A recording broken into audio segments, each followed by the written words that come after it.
안녕하세요. 제목이 벌써 나와버렸네요.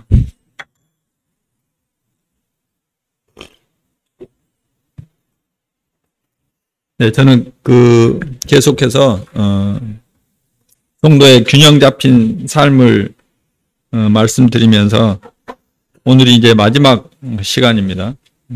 우리가 어떤 균형 잡힌 삶을 살아야 되는지, 첫 번째는 하나님 앞에 예배하는 삶이고, 두 번째는 성도들과 교제하는 삶, 그리고 세 번째는 나의 성품이 우리 주님을 닮아가도록 성장하는 것이고, 네 번째는 이제 은사를 따라서 교회를 섬기고 성도들을 섬기는 삶에 관해서 말씀을 드렸습니다. 오늘 이제 마지막으로 우리의 사명, 하나님 앞에서 우리가 감당해야 될 일, 혹은 하나님께서 우리에게 부탁하신, 명령하신 우리의 사명에 대해서 말씀을 드리려고 합니다. 제가 CTI 지금 공부를 하고 있잖아요. 그래서 지난주부터 설교학에 대해서 들었어요. 설교를 어떻게 해야 되는지. 그래서 설교를 어떻게 하는 것이 중요한 게 아니고 듣는 사람들이 어떻게 듣는 것이 훨씬 중요하다. 그래서 듣는 분들이 이것을 잘 이해하고 받아들일 수 있도록 전달을 해야 된다. 그래서 제목을 정해보라 그러더라고요. 그 제목만 보면 이것이 딱 생각날 수 있도록.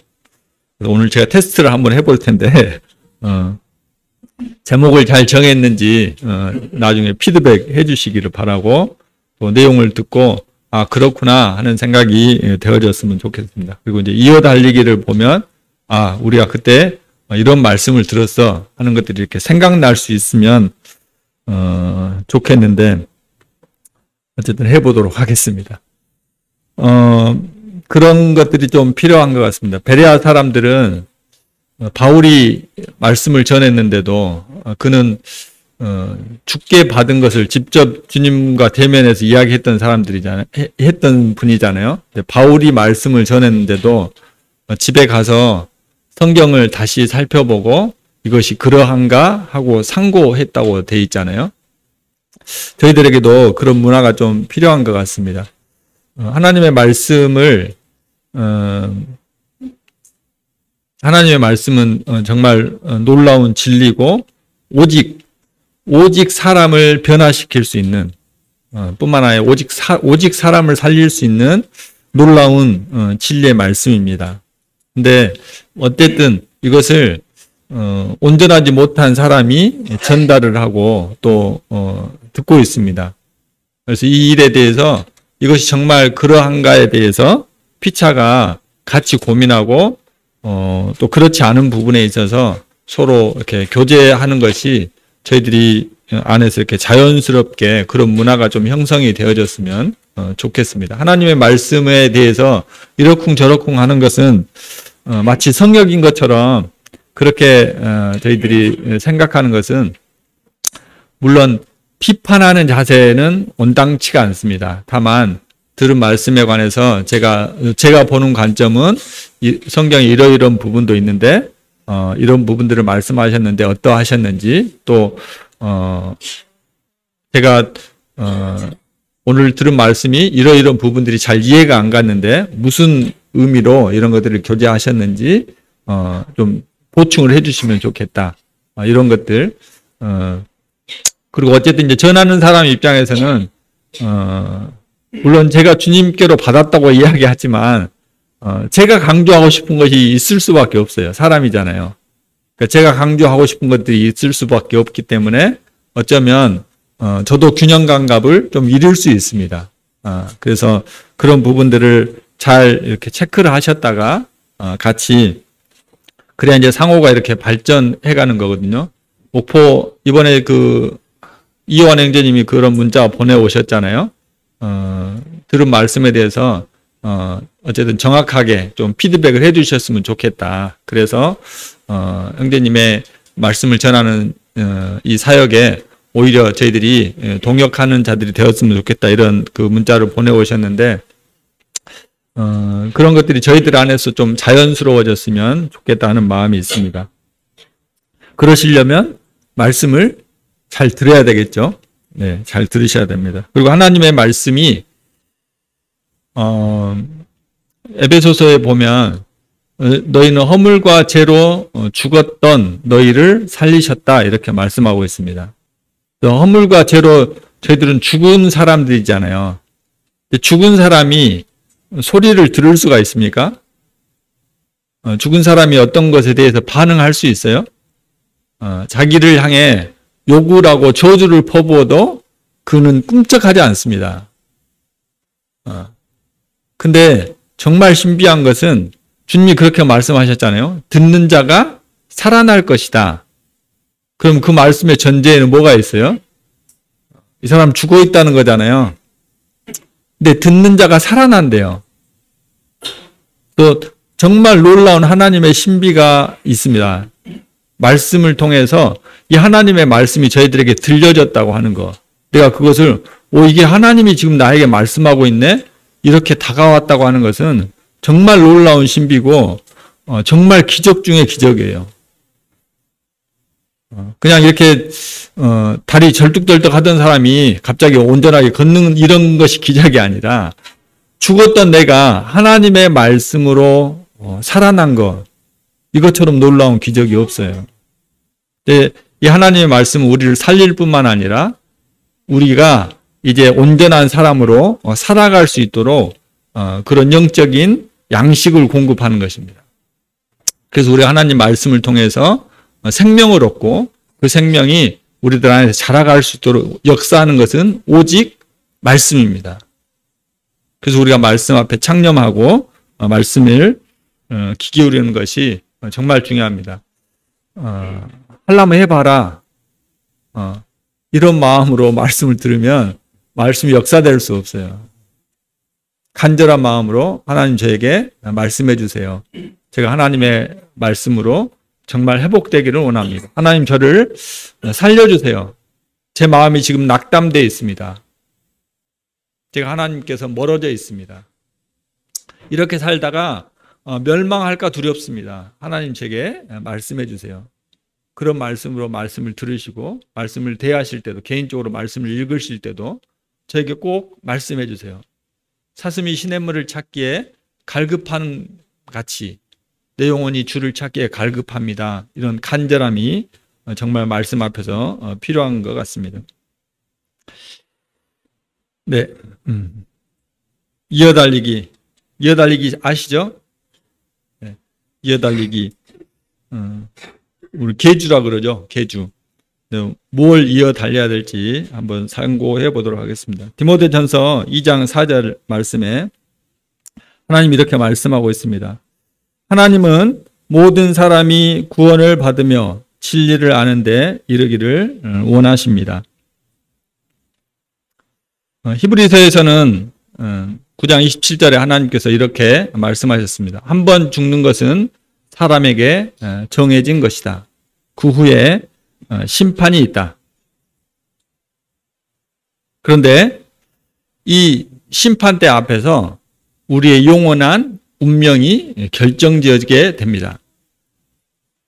어떤 이는 영원한 생명을 얻고 영생의 소망을 갖고 이제 아름다운 주님이 계시는 그 영화로운 천국에 들어가서 거기에서 영원한 시간을 보내게 될 겁니다.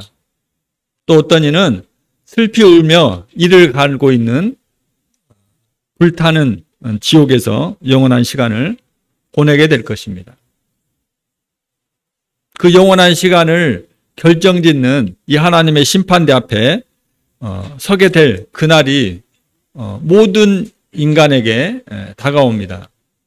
그 내가 믿든지 안 믿든지 상관없어요. 내가 관심이 있든지 없든지 상관없어요. 누구에게나 심판의 때가 다가오게 됩니다. 누구에게나 하나님 앞에 서야 될 그때가 다가오게 됩니다. 어느 누구도 그 시간을 알 수 없어요. 근데 그 영원한 운명을 결정짓는 일에 내 영혼이 쓰임 받는다고 하면,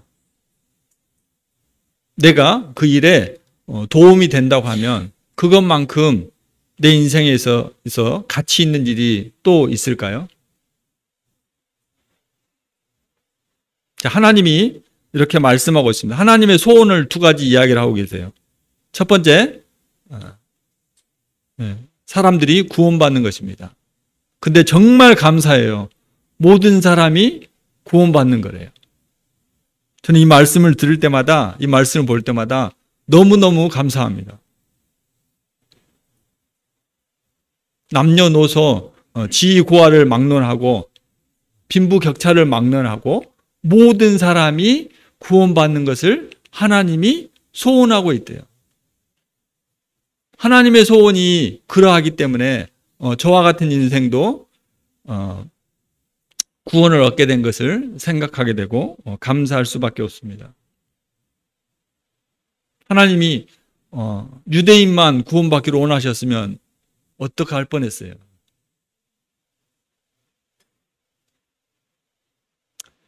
하나님이 나를 잘 섬기는 사람들만 구원받기를 원하시면 어떻게 할 뻔했어요? 하나님이 상위 1%만 구원받기를 원하셨으면 어떻게 할 뻔했습니까? 하나님이 모든 사람이 구원받기를 원하고 계십니다. 또 뿐만 아니라 진리를 아는 데 이르기를 원하고 계십니다. 그래서 구원받은 사람은 반드시 진리를 아는 데 이르는 것이 하나님의 마음의 소원이에요. 그런데 이 구원받는 이 일에 우리들이 해야 될 일이라고 하면 부담되죠. 우리가 할 수 있는 일이 있어요. 하나님이 그래서 우리들을 부르셨습니다. 우리를 먼저 부르셨어요. 잘 아시는 말씀이지만 마태복음 28장 19절부터 20절 말씀을 보겠습니다. 성경을 피셔서 마태복음 28장 19절 20절입니다.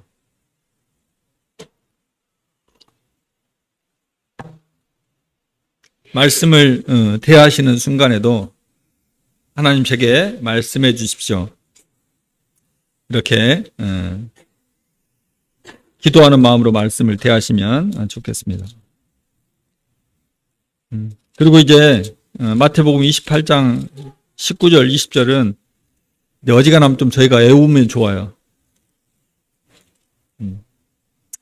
네, 제가 읽도록 하겠습니다. 그러므로 너희는 가서 모든 민족을 제자로 삼아 아버지와 아들과 성령의 이름으로 세례를 베풀고 내가 너희에게 분부한 모든 것을 가르쳐 지키게 하라.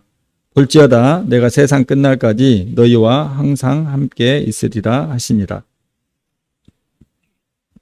여기 보시면 20절에 내가 너희에게 분부한 이라고 하는 단어가 있습니다. 이 분부하다고 하는 것에 원어적인 의미가 명령하다 그런 의미가 있습니다. 여기 한자 보이신가요? 글씨 잘 보이신가 모르겠네요. 명령할 영자입니다. 한자는 무슨 문자라고 그러죠? 상형 문자라고 그러잖아요. 그래서 모양을 보고 만든 거예요. 그래서 하나님의 뜻에 사람이 무릎을 꿇고 명령을 받들기 위해서 제가 순종하겠습니다. 그럴 모양을 본따서 만든 것이 명령할 영자예요. 그래서 여기 뭐라고 기록되어 있습니까? 사람은 제 뜻과 욕망을 채우는 것이 삶의 목적이 아니라 창조자의 뜻을 따르는 것이어야 합니다. 우리가 살아가는 목적이 뭐라고요? 네, 창조자의 뜻을 따르는 것. 무슨 목적 때문에 지금 살아가고 계십니까? 처자식 먹여 살려야 될 목적?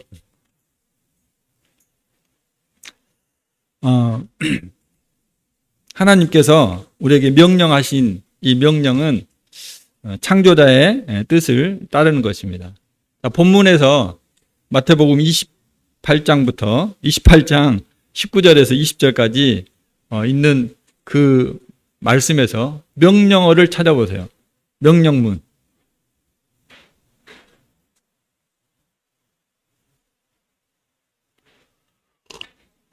찾으신 분은 큰 목소리로 말씀해 주세요. 준호 형제님 무엇이라고요? 지키게 하라. 아, 좋습니다. 네, 지키게 하라. 또 뭐가 있습니까? 제자를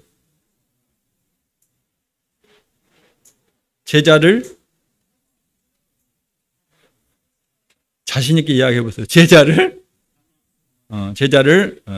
삼으라는 이야기죠. 삼으라. 네. 네, 또 세례를 베풀어라. 네, 또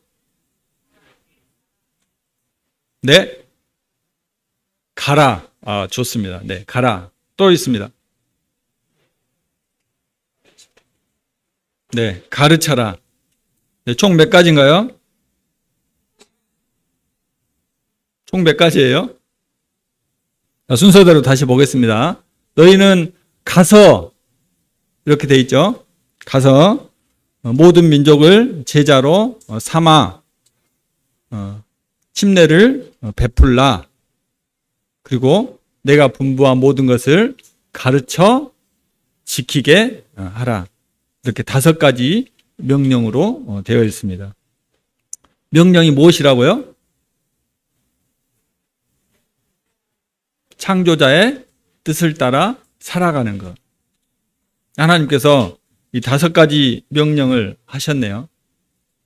어떻게 하실 겁니까?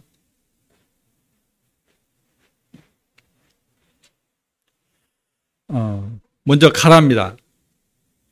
주위를 한번 둘러보십시오. 우리들 중에 가실 분들이 누가 있는가? 누가 가시면 좋겠어요?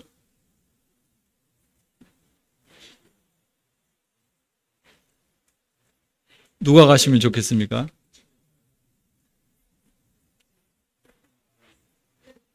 제가 직접 갈까요? 네, 좋습니다. 성경에 뭐라고 되어 있는지 살펴보십시오. 성경에 누가 가라고 되어 있습니까? 네, 너희는 가라 이렇게 되어 있습니다. 그러면 여기 해당 안 되시는 분 계신가요? 네, 모두 다 해당되시죠? 해당 안 되신 분은 지금 가십시오. 집으로 가셔도 괜찮습니다. 네, 저희가 성경 말씀에 주목해야 됩니다. 너희는 가라 이렇게 말씀하고 있습니다. 영적으로 성숙한 사람만 가라고 말씀하시지 않고 믿음이 충만한 사람만 가라고 말씀하지 않고 너희는 가라 주님이 명령하셨습니다. 가서 해야 될 일이 뭔가요?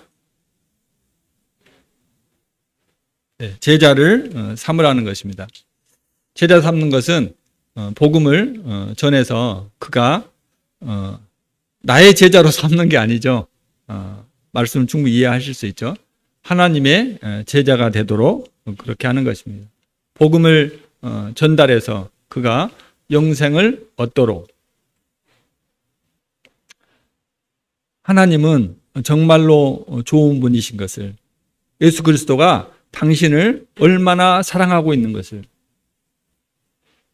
당신이 지금 이 상태로 있으면 어떠한 운명을 맞이하게 될 것을 이야기하라는 겁니다. 지금 당신의 처지가 어떠한 형편인지, 당신의 위치가 어떠한 위치인지 하나님 앞에서 깨달을 수 있도록, 자각할 수 있도록 복음을 증거하라는 것입니다. 그 다음에 뭘 베풀어야 됩니까?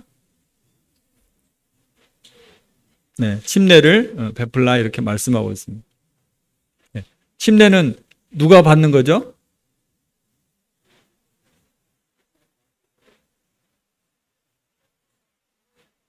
다현자매님, 침례는 누가 받아요? 구원받은 사람이 받죠. 네.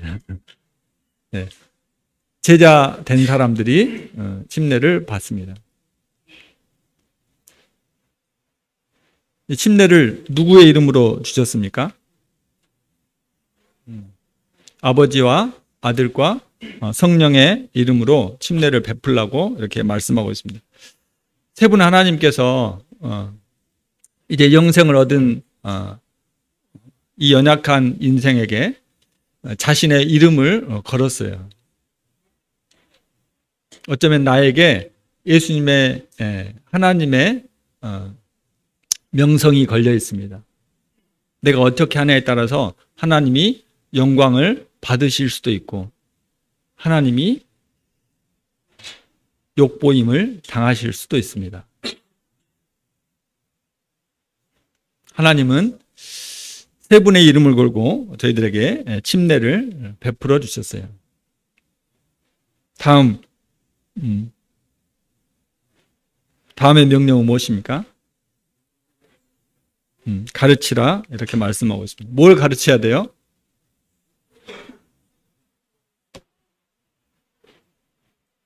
뭘 가르쳐야 됩니까? 네, 모든 걸 가르치는데 주님이 우리에게 분부하셨던 것, 인생 살아가는 법을 가르치는 게 아니죠.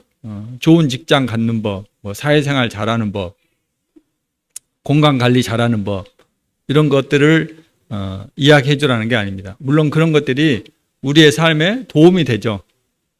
일상적인 일에 우리의 삶을 살아가는 데 도움이 됩니다. 영적인 일에도 물론 도움이 됩니다. 건강관리를 잘 하셔야지 우리가 주님을 섬길 수 있잖아요. 요새 너무 덥잖아요.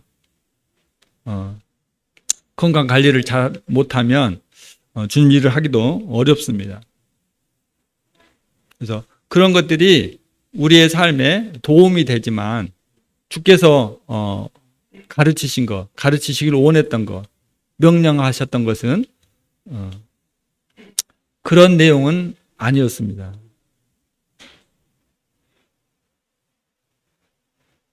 주께서 저희들에게 당부하신 이 진리의 말씀, 생명의 말씀, 그래서 당신께서 하셨던 모든 것을 가르쳐 지키게 하라고 말씀하고 있습니다.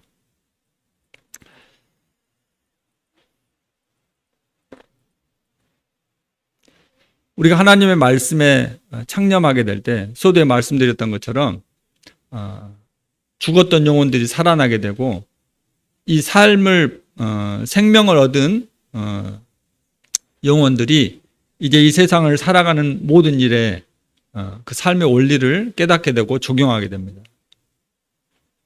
그래서 실상은 우리가 가르쳐주지 않지만 성경에서 구체적으로 이야기하고 있지 않지만 직장생활 잘하는 방법을 하나님께서 말씀하고 있어요. 좋은 직장 구하는 방법을 하나님께서 말씀하고 있습니다. 사회생활 잘하는 방법을 하나님께서 말씀하고 있어요. 그 말씀의 원리 앞에 우리가 나아가야 되는 것입니다. 이와 같은 것들을 가르치라고 말씀하고 있습니다. 마지막으로 무엇을 명령하고 있습니까? 지키게 하라고 말씀하고 있습니다. 뭘 지켜야 될까요?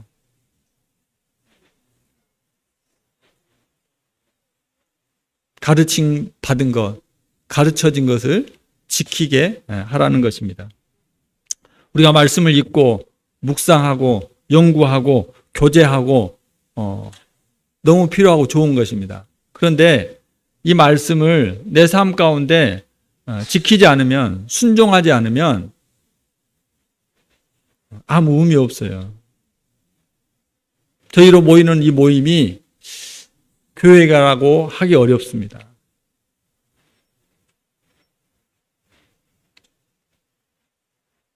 성경 동호회 이런 것이 될 수 있어요.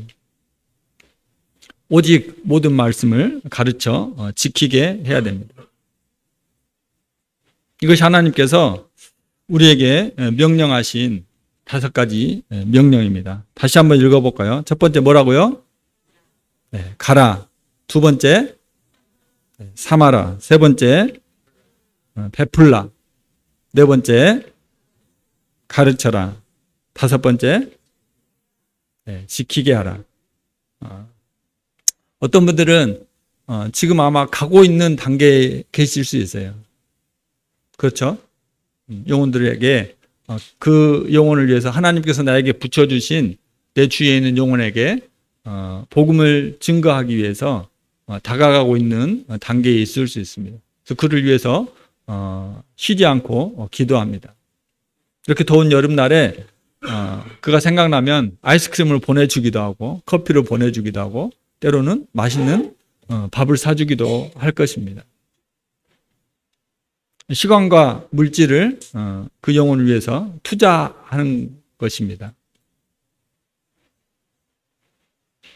그리고 어떤 분들은 이제 그런 그가 우리를 향해서 하나님을 향해서 마음이 열렸을 때 복음을 증거하는 제자 삼고 있는 그런 단계가 계신 분도 계실 겁니다.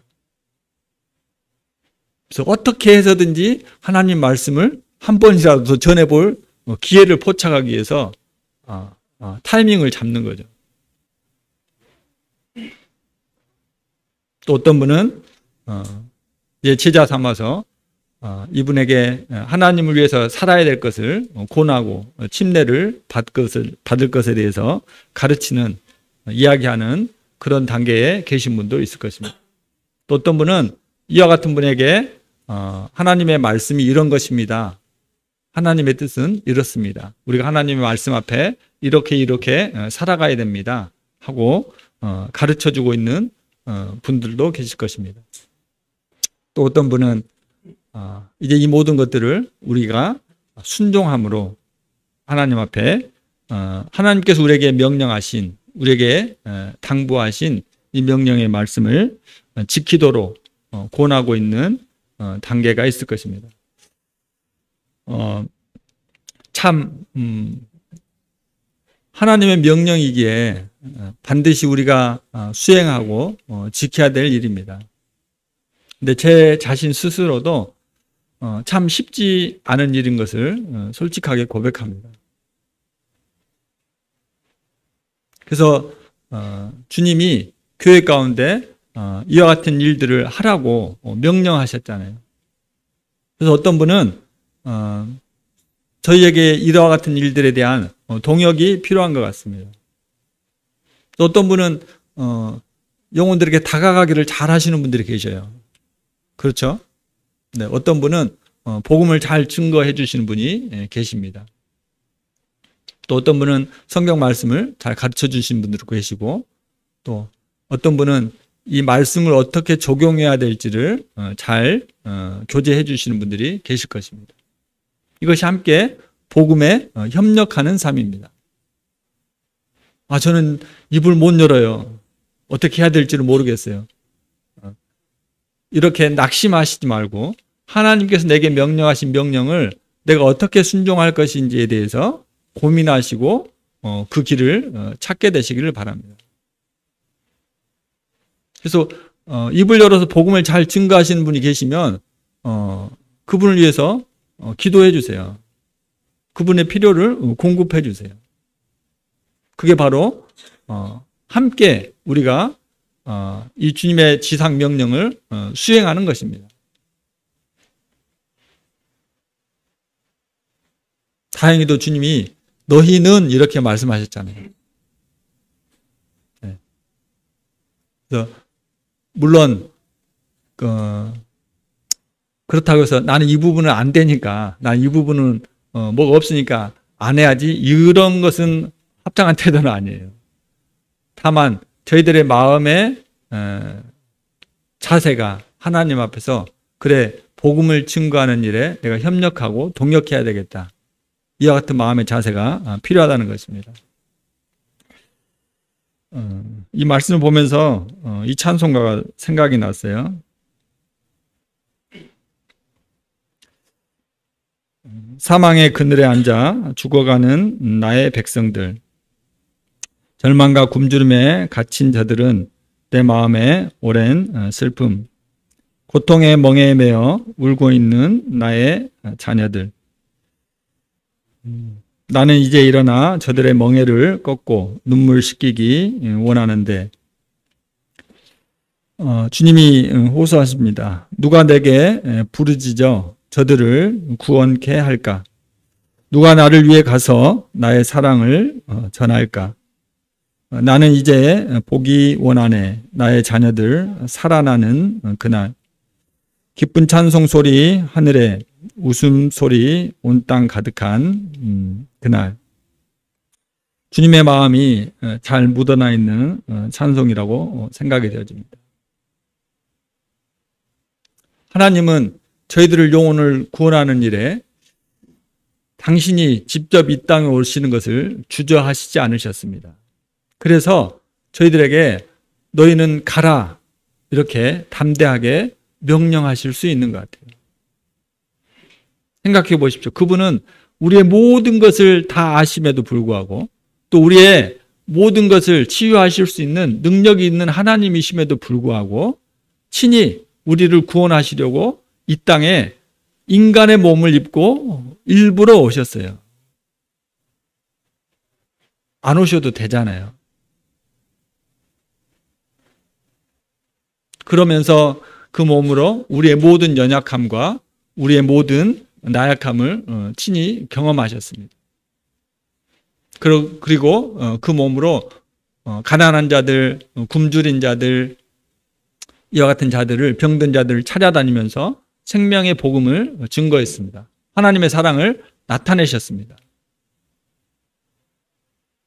하나님이신 그분이 우리에게 그렇게 하셨던 것처럼 너희도 이제는 가라고 말씀하고 있습니다.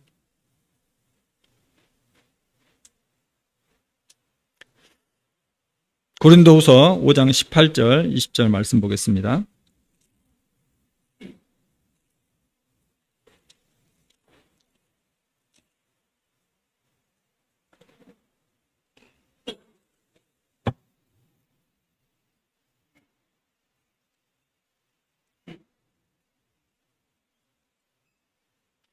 고린도후서 5장 18절 신약성경 291페이지입니다. 모든 것이 하나님께로서 났으며 그가 그리스도로 말미암아 우리를 자기와 화목하게 하시고 또 우리에게 화목하게 하는 직분을 주셨으니 곧 하나님께서 그리스도 안에 계시사 세상을 자기와 화목하게 하시며 그들의 죄를 그들에게 돌리지 아니하시고 화목하게 하는 말씀을 우리에게 부탁하셨느니라. 그러므로 우리가 그리스도를 대신하여 사신이 되어 하나님이 우리를 통하여 너희를 권면하시는 것 같이 그리스도를 대신하여 간청하노니 너희는 하나님과 화목하라. 네, 말씀을 제가 앞에 PPT에 요약을 해놨습니다. 18절에 우리에게 직분을 주셨다고 말씀하고 있습니다. 우리에게 부탁하셨어요. 명령하실 수 있는 하나님, 명령하셨던 하나님이 우리에게 부탁하고 계십니다. 20절에는 우리가 그리스도를 대신하는 자들이 되었다 이렇게 말씀하고 있습니다. 또 20절에 우리를 통해서 하나님과 화목하게 되기를 원하신다 말씀하고 있습니다.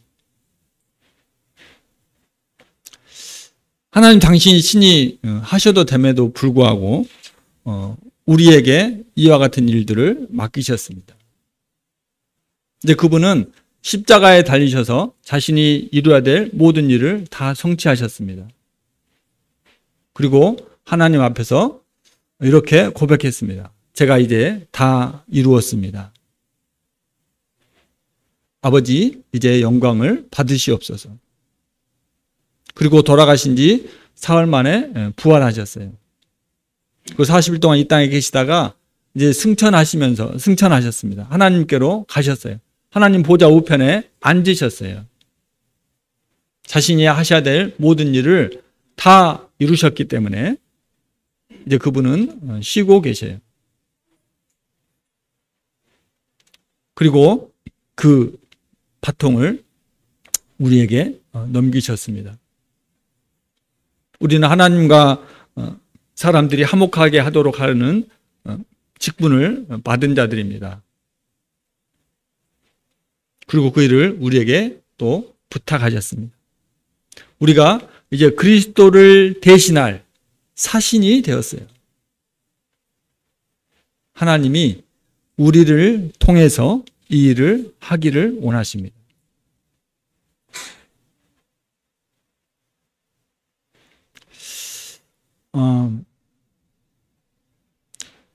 국가적인 어떤 중대한 임무를 처리해야 될 그런 일이 있을 때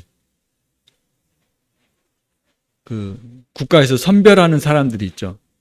그런 사람들을 뭐라 그런가요? 특수요원. 그렇죠. 네. 근데 이 특수요원을 선별하는 데 있어서 여러분 같으면 어떤 사람을 선택하겠습니까?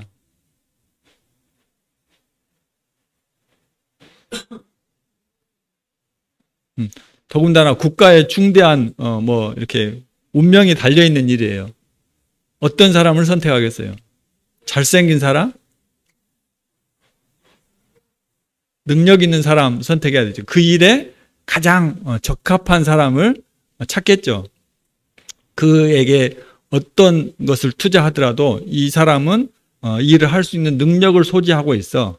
그런 사람에게 국가에서 특수요원으로 그 임무를 맡기지 않겠어요? 그죠? 네. 만왕의 왕 되신 하나님이 자신의 나라를 확장하는 일에 우리 같은 자를 통해서 일하기를 원하셨습니다. 그래서 우리에게 직분을 주시고 우리에게 부탁하셨어요.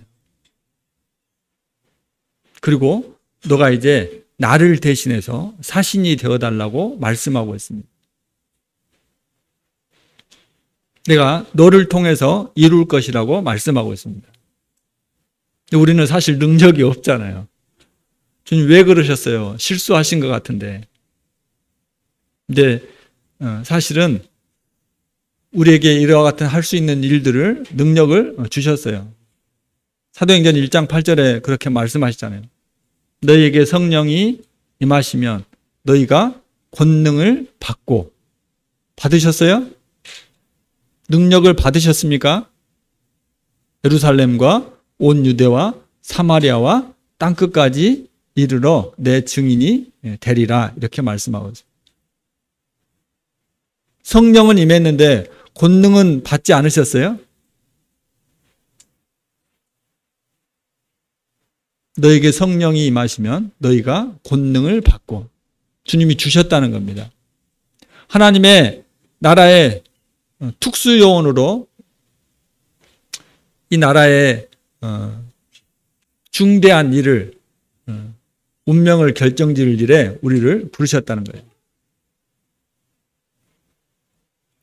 그리고 이제 그 바통을 저에게 넘기셨습니다. 바통 받으시겠어요? 마시겠어요? 어떻게 하실 겁니까?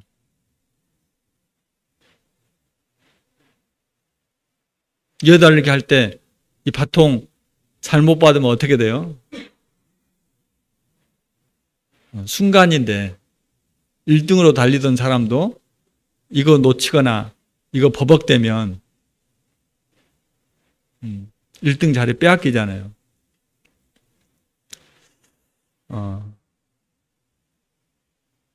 하나님 앞에 그렇게 하실 겁니까? 하나님, 저는 달릴 수 없어요. 저에게 바통 주지 마세요. 하나님은 지금 바통을 넘겨줄 사람들을 찾고 있습니다. 어떻게 하실 것입니까? 우리가 어떤 사람들에게는 그들이 알고 있는 유일한 크리스천일 수 있습니다. 세상에 수많은 사람들이 있습니다. 하나님 믿는 사람들도 많이 있습니다. 그런데 오직 내가 내 주위에 있는 사람에게 하나님의 이 사명을 전달할, 하나님의 마음을 전달할 유일한 사람이라는 수도 있다는 것입니다. 예수님을 위해 한 사람 더라고 하는 간증문이 있습니다. 제가 잠깐 읽어드리도록 하겠습니다. 이 목적이 이끄는 삶을 쓴 리고런 목사님의 간증문입니다. 예수님을 위해 한 사람 더. 나의 아버지는 50년 이상 목사로 사역하셨고 대부분 시골 중소도시의 교회를 섬기셨다. 아버지는 평범한 설교자이셨지만 사명감을 가지신 분이셨다. 아버지가 가장 애착을 보이신 것은 자원봉사자들과 함께 회의 작은 교회 건물을 지어주는 일이었다. 아버지는 평생 동안 전 세계에 150개 이상의 교회를 지으셨다. 1999년에 아버지는 암 선고를 받으셨다. 이 땅에서의 마지막 일주일 동안은 거의 24시간을 의식이 반밖에 없는 상태로 깨어 계셨다. 아버지는 꿈을 꾸시면서 그 꿈에 대해 크게 말씀하시곤 했다. 침대 곁에서 그 꿈에 대해 듣는 것만으로도 나는 아버지에 대해 많은 것을 알게 되었다. 아버지는 교회 건축 사업을 하나하나 회상하셨다. 아버지가 숨을 거두실 무렵 나와 아내와 조카는 아버지 곁에 있었다. 아버지는 갑자기 생기가 돌아오셨고 침대에서 일어나려고 하셨다. 물론 아버지는 너무 약하셨기 때문에 아내는 아버지를 다시 눕혀드렸다. 하지만 아버지는 계속 침대에서 일어나려고 애쓰셨다. 그래서 아내는 이렇게 여쭤보았다. 아버지, 뭘 하고 싶으세요? 아버지는 이렇게 대답하셨다. 예수님을 위해 한 명을 더 구해야 해. 예수님을 위해 한 명을 더 구해야 해. 예수님을 위해 한 명을 더 구해야 해. 아버지는 계속 반복하셨다. 그 1시간 동안 아버지는 그 말을 100번 정도 하셨다. 예수님을 위해 한 명을 더 구해야 해. 나는 눈물을 흘리며 아버지의 믿음에 대해 하나님께 감사했다. 바로 그 순간 아버지는 마치 명령을 하시듯 약한 손을 뻗어 내 머리에 얹고 말씀하셨다. 예수님을 위해 한 명을 더 구해라. 예수님을 위해 한 명을 더 구해라. 네. 네, 예수님을 위해 한 명을 더 구하는 것. 자, 근데요, 영혼을 살리는 일이 왜 예수님을 위한 일인가요? 그 영혼을 위한 일이 아니고.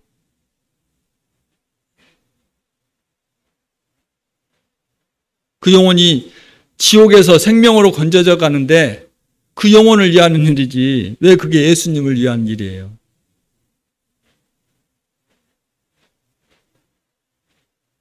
서두에 말씀드렸습니다.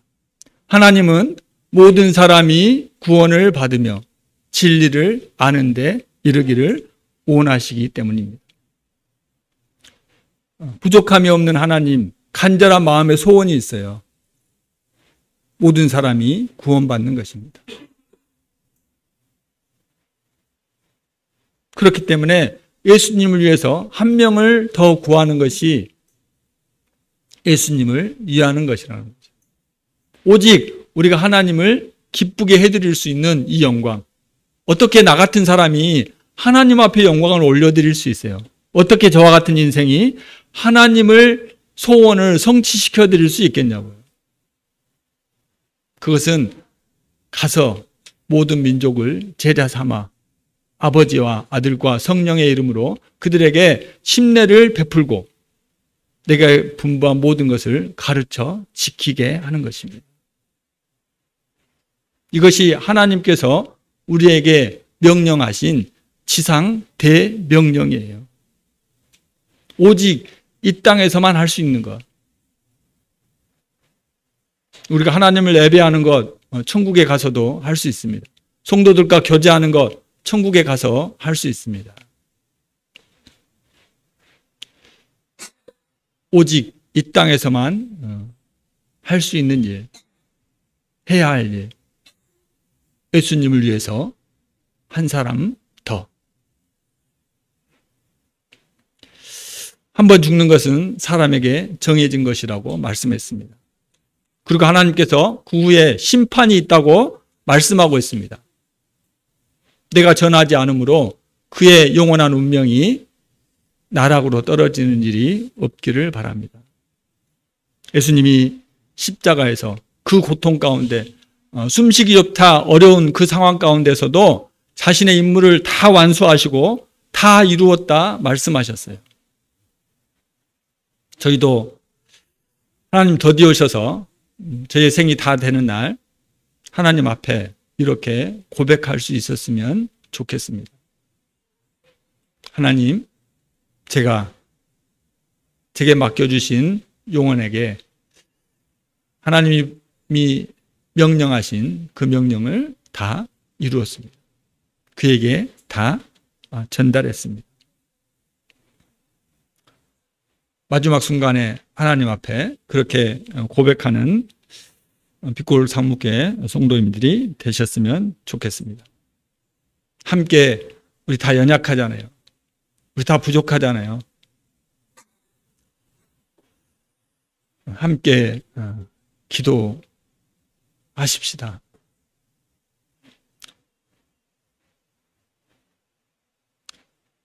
예수님을 위해서 한 사람 더 저희에게 보내주시라고 함께 기도하십시다. 네, 기도하시고 마치겠습니다.